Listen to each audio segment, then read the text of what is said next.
This will be a demonstration of the Quickdraw weaving program's network design tools.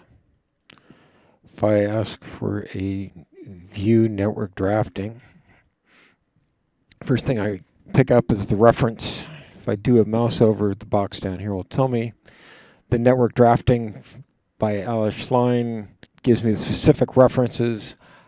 I'm going to reference those points and implement what they say without explaining why, because I don't really intend to replace the book. I just want to provide the functionality behind it. The select initial allows me to select the beginning point for the pattern. I can change the network initial any way I want to. I can make it any size I want. I can drag different patterns to it as indicated by the references. The pattern line, I have an ability, for example, I'm going to design a 32 and I'm going to weave on 8 shafts.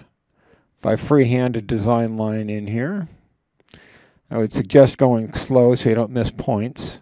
As soon as I let go, it's immediately brought in a sample. And as I scroll out with the scroll wheel, the line gets smaller, but the image gets easier to see. If I decide I want to change that a bit, for example, give it a second hump and come back down that way. When I let go, it's now redrawn the pattern net immediately for me. The tools I have for drawing the design line are the usual lines. Most of the time I use the Freehand Tool. I can use the twills or point twills or copy and paste particular images. If I want something symmetric, frequently I would copy it and then paste it symmetric and pull it back across that way. Usual edits, copy, paste. Reverse would reverse the sequence. Invert if I want it to go the other direction. I immediately see what's happening. I can ask for it to do the shaft rule, which doesn't seem to do much here. I can see the program digitized or telescoped.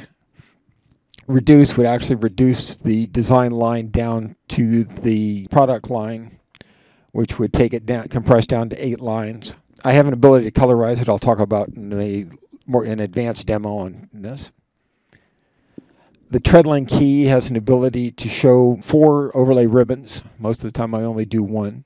The background key would typically match with the initial that's been selected. The overlay keys, I can select whatever I want, and these guys are all active, and when I change, it fills in the reference lines around the edges. Again, I have 4 ribbons, so I can see which one of the 4 ribbons I want to play with here. I can set the ribbon width. It's typically set automatically to half the number of shafts that will be in the product. Since I asked for an 8-shaft pattern, it's set to 4, but I can change that. When I ask for the pattern line to ribbon, that re-imports and recreates the ribbon based on the design line. And I have the complete ability to edit the ribbon in the same manner as I would a lift plan with all of the associated tools there. One thing that is very convenient is I've zoomed out on this pattern.